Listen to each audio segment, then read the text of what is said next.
Ethiopia, home to more than 120 million people, is not only one of the fastest-growing economies in Africa, but also a country reshaping itself through massive infrastructure projects.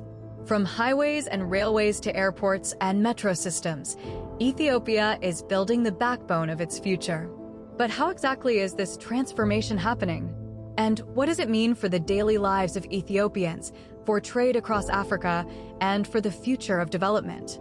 Let's take a closer look at Ethiopia's infrastructure boom, its roads, railways, and transport systems, and why they matter so much today. Addis Ababa, Ethiopia's capital, is the beating heart of this transformation. The city is expanding at breakneck speed, with new roads, bridges, and transport corridors linking its neighborhoods and business centers. But the story goes far beyond the capital. Ethiopia is investing heavily in nationwide road networks, connecting remote regions to major cities and opening trade routes that once felt unreachable. One of the flagship projects has been the construction of the Addis Ababa, Adama Expressway. Stretching more than 80 kilometers, it connects the capital with the city of Adama, drastically reducing travel time and becoming the country's first toll highway. It's a symbol of how Ethiopia is moving towards modern road infrastructure, making travel faster, safer, and more reliable. But Ethiopia's ambitions don't stop with roads. Railways are also a centerpiece of the country's development plan. The Addis Ababa Light Rail, launched in 2015, became the first light rail system in sub-Saharan Africa. It offers an affordable and efficient way for commuters to move through the city, reducing traffic congestion in one of Africa's busiest capitals. Beyond urban transport, Ethiopia is also building international connections. The Addis Ababa Djibouti Railway is one of the most significant projects in the region. This 750-kilometer electric railway links landlocked Ethiopia to the port of Djibouti, where over 90% of the country's imports and exports pass. The project has transformed trade logistics, cutting travel time from several days by road to just about 12 hours by rail. For a country without direct access to the sea, this railway is nothing short of a lifeline. Ethiopia has also made huge strides in aviation.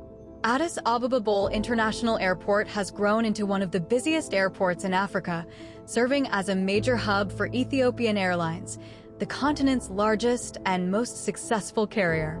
The airport has undergone expansions to handle more passengers and cargo, reinforcing Ethiopia's role as a global connector between Africa, Asia, Europe, and the Middle East. Looking at roads again, Ethiopia's government has placed rural connectivity at the heart of its strategy. Many communities, especially in the highlands and remote valleys, were once cut off from reliable transport. By building all-weather roads, the country is making it possible for farmers to bring their goods to markets, for children to reach schools, and for medical supplies to travel faster.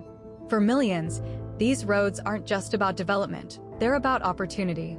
Yet with such massive ambitions come challenges. Maintaining these roads and railways requires consistent funding, and many projects depend heavily on foreign loans and partnerships. Ethiopia's debt burden has grown alongside its infrastructure expansion, raising questions about sustainability. In addition, the country faces difficulties with construction delays, corruption concerns, and the strain of keeping up with rapid urbanization. Despite these challenges, the vision is clear. Ethiopia wants to use infrastructure as the foundation for economic growth.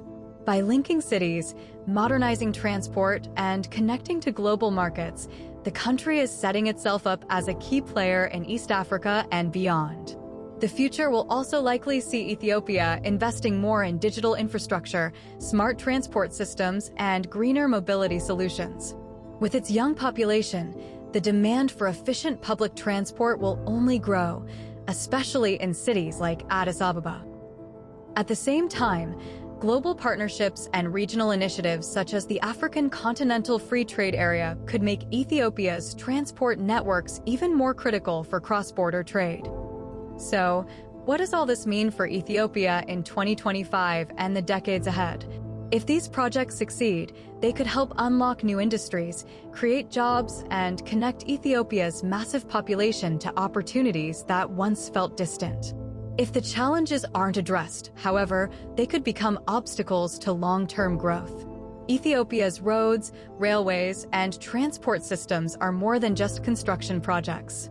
They are the threads weaving together a nation that stands at the crossroads of tradition and modernity, of challenges and opportunities. And as always, if you are considering studying, investing, or traveling to Ethiopia, make sure to research carefully for yourself. Infrastructure here is evolving quickly, and the situation on the ground may change from year to year. Thanks for watching. What do you think of the current situation?